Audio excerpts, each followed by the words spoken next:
Hi guys, in today's lesson we are going to take a look at passé composé, which is a tense in French that is used to talk about one-time completed actions that took place in the past, who either stay finished in the past or can affect even the present. So, as an equivalent to English, this passé composé will cover both scenarios of present perfect simple in English as well as past simple in English. So, we have some examples over here. Hier, Michel a rangé son bureau. This is one-time action that happened in the past and stayed in the past. Why? Because we know hier means yesterday. So basically what is translated in English, yesterday Michael has tidied up his office. So he did it yesterday, we know he finished yesterday. However, if I say il a décidé de ranger son bureau chaque semaine, that would mean he decided to tidy up his office each week. That means that it may be that action has taken place either last week, it can take place this week, it can take place also next week. So it is not limited in the past. However, how do we conjugate the verbs at passé composé? We use the following rules. The present tense of avoir or être, we'll see how we choose être or avoir according to the verb, and the past participle of the main verb. How do we form the past participle? Well, for that, there are some general rules. For example, if I were to have parler, let me also edit the slide so you can see it with me. If I'd have something like this, parler, then it would be basically it will be parler with a in with an accent, parler, right? If I had something like finir, the participle would be fini. And if I have something like verbs that are ending in re, then I would have the termination in u. For example, descendre, that would mean descendu, right? And I'm going to also format them with red so you can see it just like that. Fini. I'm sorry. Fini. Okay. And descendu. Right. Okay. But how to. Okay, now we know most of the past participles. The thing is, there are some verbs that I'm going to talk about in a separate video. It's going to be probably an exercise video uh, where we'll have different verbs that have different ways.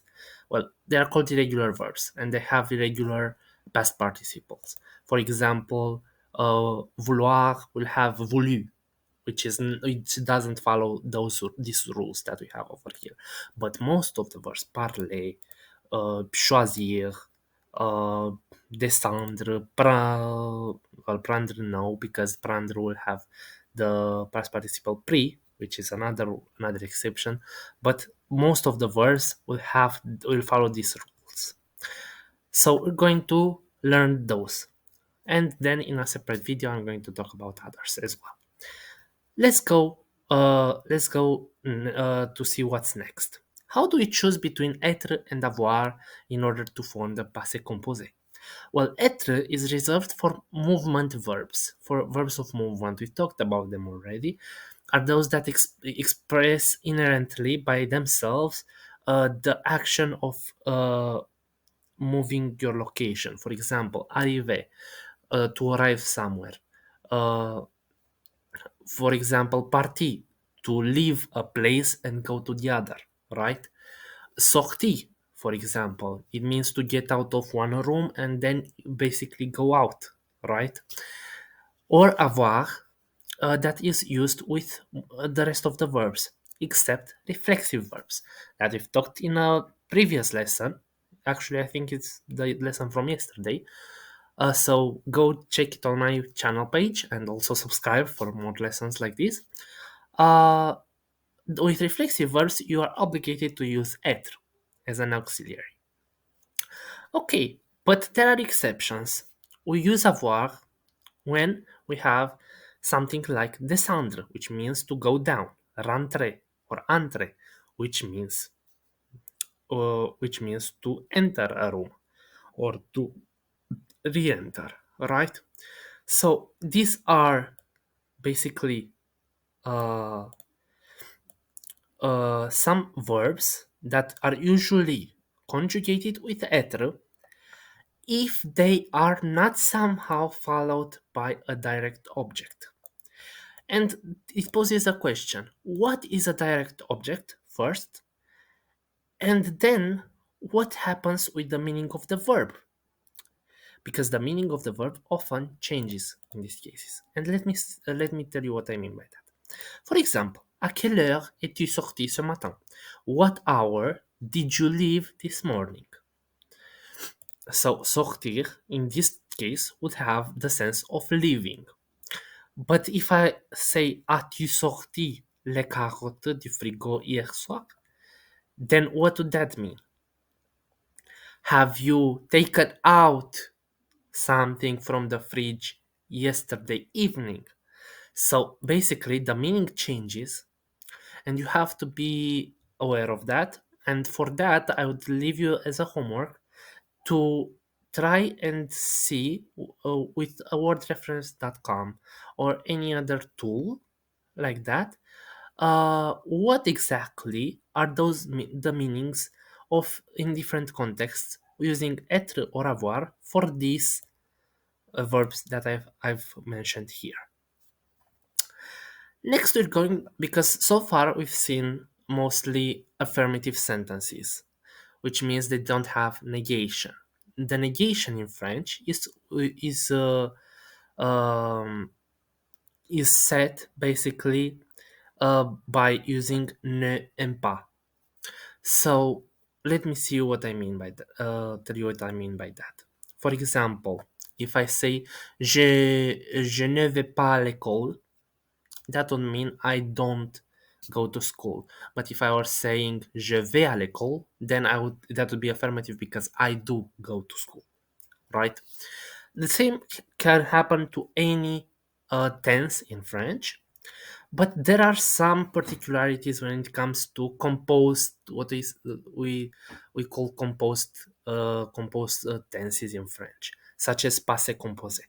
For example, if I had an affirmative sentence, j'ai rigolé, then I would place the ne before the auxiliary and the pas between the auxiliary verb and the past participle. The same happens when the verb is conjugated with être. For example, je suis parti becomes je ne suis pas parti. For reflexive verbs, however, you have to also put the reflexive pronoun in between the ne and pas. So basically, you're not going to have something like je ne suis pas se tromper, etc. Right? And by the way, se tromper means to be wrong, right? Or to be wrong generally. So in that case, you would have something like this: je, which is the subject pronoun, the negation ne, the reflexive pronoun me, the auxiliary verb suis, it's être conjugated in for je, and then you'd have the closing of the negation pas and the past participle tromper. So be careful when conjugating reflexive verbs because you have to take into account the position of the reflexive pronoun. Then there is another topic that we have to discuss: the agreement of the participe passé. With composed tenses, you have to take into account what kind of agreement in gender and number you do with either the subject or the object of the sentence. And this is mostly, let's say, identified according to the auxiliary that you have. So that is why it's very important, and I stress this out from the beginning, to understand when to use avoir and when to use être. So if you didn't understand, please rewind and go to this slide that you can have over here, and you can have in your mind when to use être or avoir. Going back, for verbs that take être as an auxiliary, the participle agrees in gender and number with the subject, right? For example, if I say il est allé dans son bureau, then aller over here will agree with il. So that is why we will not see, as we have in this case when we're talking about her, about a female, we have an additional e over here. In the same manner, if we'd have plural il with an s, then we'd have sont aller dans leur bureau, because they are there is their office. And in a similar case, we'd have elles sont allées dans leur bureau. Elles sont allées dans leur bureau. And we see here that basically we can have either an e or an additional s if we're talking about plural. If we're talking about plural and feminine, we have also the e. Tell me in the comments if that is clear. If it's not, I'll come back with a more, let's say, more of an explanation in the comments as well. For verbs that take avoir in the passé composé, the participle only agrees in gender and number with the direct object that comes before the verb. What do I mean by that? For example, if I say il a rangé son bureau, son bureau can be replaced with a direct object, because it, as I mentioned in the previous lesson, it responds to the question what, addressed to the verb. So what did he tidy up? His office, son bureau. So that will be placed, the direct object will be placed before the auxiliary verb. In compound tenses, and before the verb in simple tenses, such as the present. In that case, we'll have something like il l'a rangé, like this, or with an additional e if the thing that we take the action about will be feminine, right? So I'm going to also make separate lesson to talk about feminine and masculine nouns, because it's an important topic, because most direct object pronouns that we encounter are used in order to avoid repetitions, and they replace basically nouns according to their gender and number. Therefore, when using direct object pronouns, the passé composé is affected in its past participle, right? So basically, the past participle has to be adapted to the gender or number of the object referred by the direct object pronoun. So if here we refer to a room, which is feminine in French, we'll have an E. If we refer to multiple rooms, then we'd have E and S. If we refer to multiple offices, we'd have just an S, because the office is male and we're talking about multiple. Is that clear?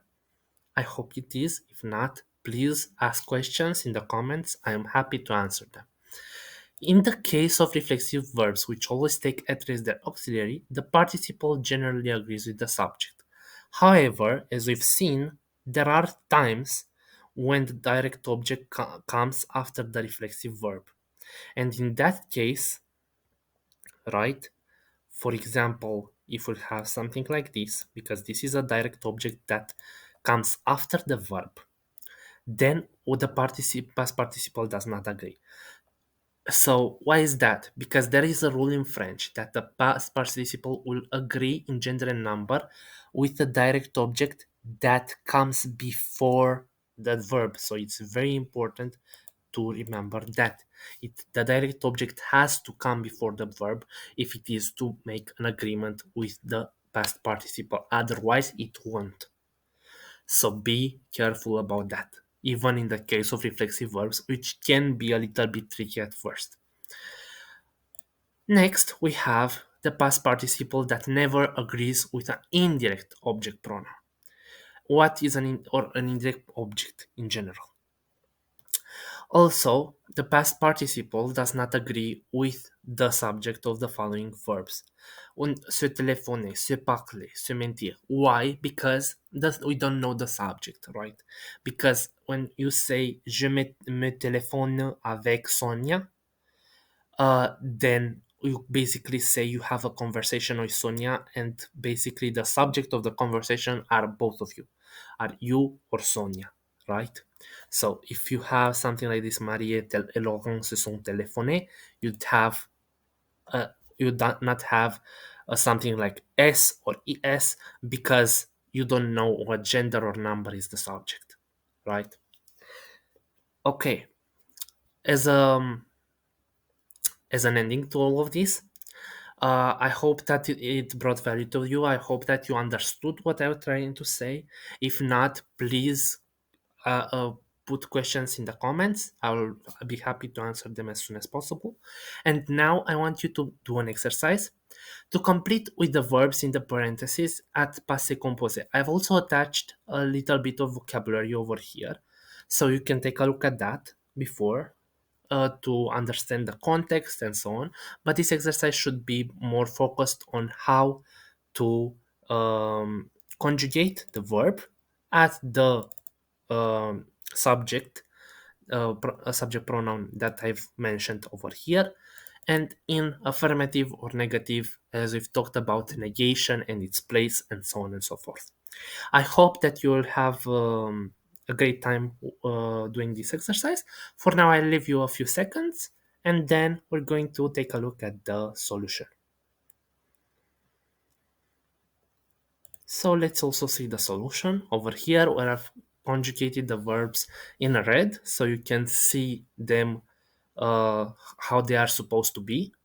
They also have some don't use the accord of the past participles, some do, some are reflexive verbs. So take a look at what they mean, take a look at how they are conjugated, take a look also back at the theory. If you do not understand something, again, I'm here, I can answer your questions, so don't hesitate to contact me.